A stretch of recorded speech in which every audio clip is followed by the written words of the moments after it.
Charles Wesley, born the 18th of December 1707, was a leader of the Methodist movement, an Anglican minister, and hymn writer. The famous hymn writer Isaac Watts once said of Charles Wesley's masterpiece, Wrestling Jacob, that it was worth all of my hymns combined. In the course of his career, Charles Wesley wrote the words for 2,000 hymns, many of which are still popular. These include Christ the Lord is risen today, Hark, the herald angels sing, Jesus, lover of my soul, Love divine, all loves excelling, and Rejoice, the Lord is King. Charles Wesley's poem, Wrestling Jacob, was widely disseminated, so it was not strange that Parley P. Pratt should have read it and been struck by the line, "The morning breaks, the shadows flee." But to Parley, this line had new meaning. The fullness of the gospel of Jesus Christ had just been restored, and the shadows of the long night of apostasy were being dispelled as the light of truth dawned. Parley Parker Pratt was born the 12th of April, 1807. Because of adverse circumstances, he had very little formal education, but was nevertheless highly intelligent and well educated. In September 1830, Parley was led by the Spirit of the Lord from his home in the state of Ohio, several hundred miles eastward, where he obtained a copy of the Book of Mormon. He read the book, was convinced of its divine authenticity, and set out in search of the men who had seen angels and heard the voice of the Almighty. He succeeded in finding some of them, from whom he learned that about 5 months previous, the Church of Jesus Christ of Latter-day Saints had been organized. Parley was baptized and was immediately ordained an elder. The rest of his life, 26 years until he died in 1857, was spent in near constant travel in spreading the news of the restoration of the gospel of Jesus Christ. Immediately following his baptism, Parley traveled to Canaan, Columbia County, New York, where he preached briefly in several different areas and baptized his brother, Orson. He soon embarked on a mission to the western boundaries of Missouri, 1,500 miles away. In the summer of 1831, he again performed a mission through Ohio, Indiana, Illinois, and Missouri, preaching, baptizing, and building up the church. In the autumn of 1833, his family, along with about 1,200 other men, women, and children, were driven by a furious mob from their homes and lands in Jackson County, Missouri. 200 houses were burned, cattle shot, haystacks and grain burned, many whipped and others killed, and the afflicted remnant driven across the river into Clay County. But soon after this, Parley again traveled, this time about 1,500 miles east, preaching repentance and strengthening the saints. In 1834, he again returned to Clay County, Missouri.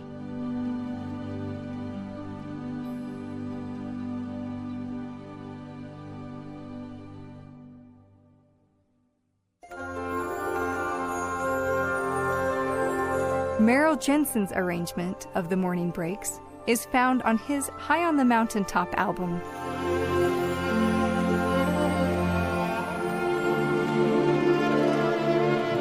Just after his call as an apostle in 1835, Parley P. Pratt journeyed through Pennsylvania, New York, and several of the New England states, officiating in his holy calling wherever he went. In 1836, he established branches in Toronto, Canada, and other nearby towns. In 1837, he founded a large branch in New York City. In 1838, persecution forced Parley to move his family to Caldwell County, Missouri. But Parley was jailed for 8 months, lasting till July 4th of 1839. In company with others of the 12, he went to England in 1840, and in the city of Manchester commenced the publication of a periodical entitled The Millennial Star. It was in this publication that Parley's hymn, The Morning Breaks, was first published. George Edward Percy Careless was born in London on the 24th of September, 1839. While still a child, he was given a little playhouse theater with cardboard players, and with these he entertained his friends. At age 9, he was apprenticed to a basket maker, who was also an organist. The man recognized that young George had musical talent and offered to take him under his wing, but George left his employ to work for the firm of Cant & Sons, wholesale shoe manufacturers. Here, he worked under Richard Rose, the manufacturing foreman.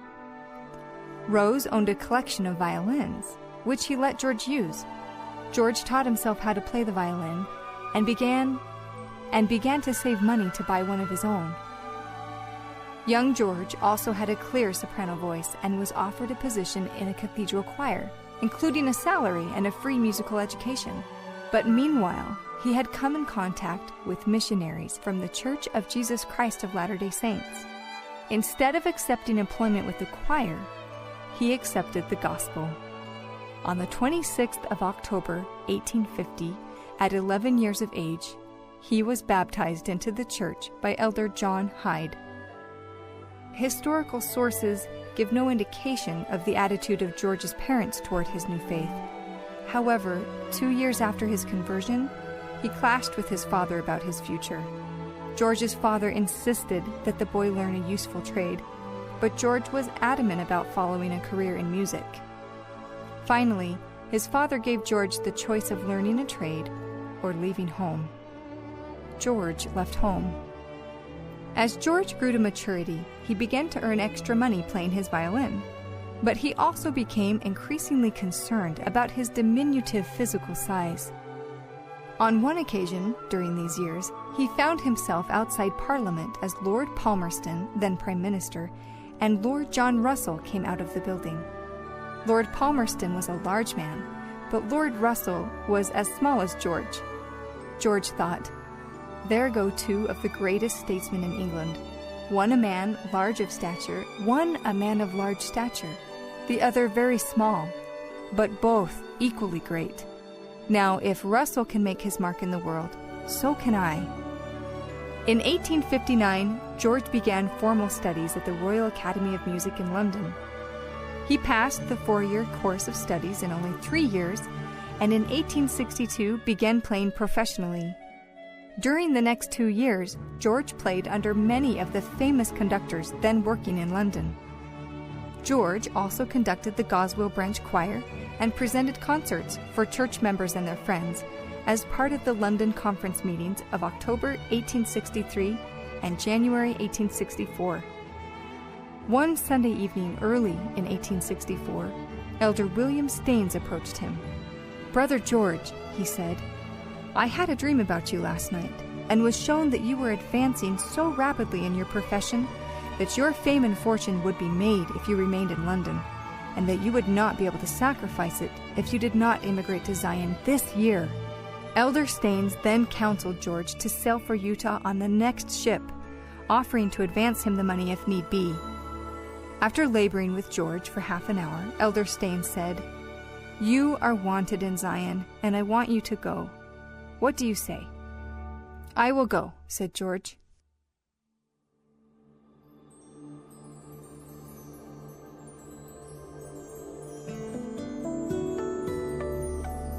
Enoch Train performs Hudson, the tune by George Careless, on their self-titled album.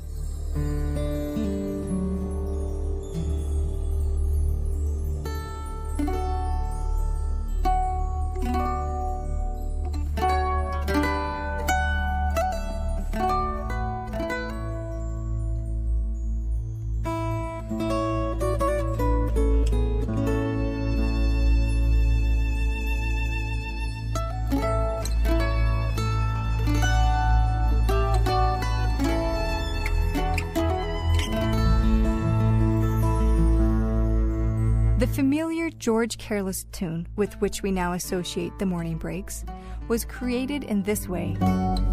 Brother Careless set sail from England on the ship Hudson on June 3, 1864, in the midst of the civil war between the states.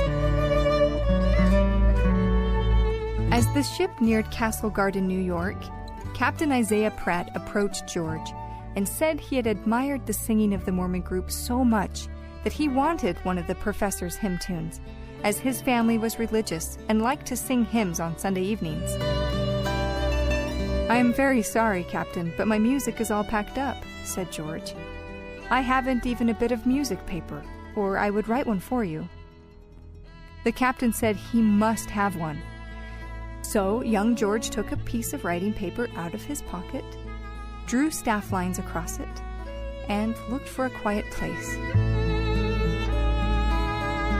On an empty barrel, in a corner of the vessel, he sat down and wrote a tune, which he named Hudson, in honor of the boat upon which he had sailed, and also of the Hudson River into which they were gliding.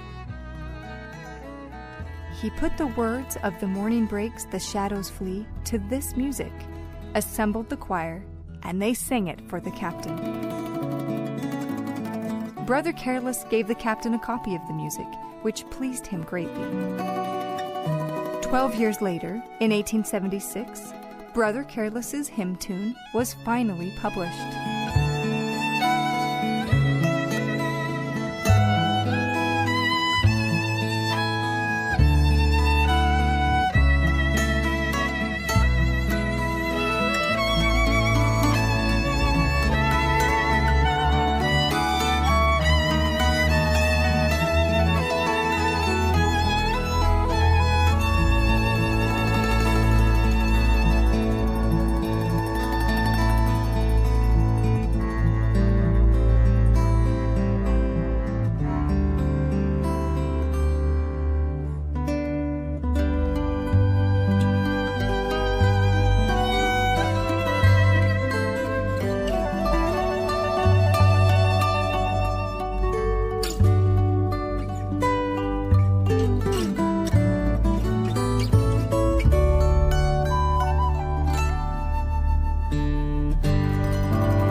The Mormon Tabernacle Choir and Orchestra at Temple Square have 2 recordings of the morning breaks.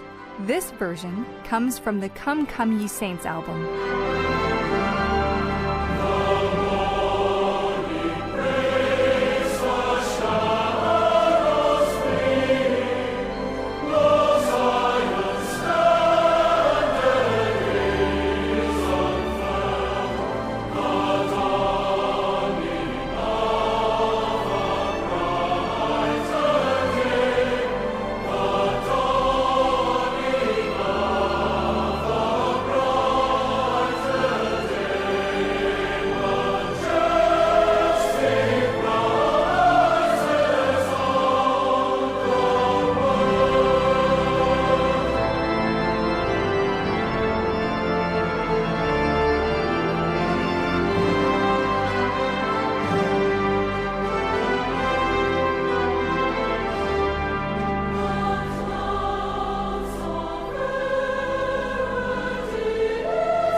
The BYU Singers, on their We Sing of Christ album, sing The Morning Breaks.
The Brigham Young University Choirs and Philharmonic Orchestra performed this version of The Morning Breaks as part of Merrill Bradshaw's Restoration Oratorio.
The Mormon Tabernacle Choir and Orchestra at Temple Square now perform The Morning Breaks from their Praise to the Man album.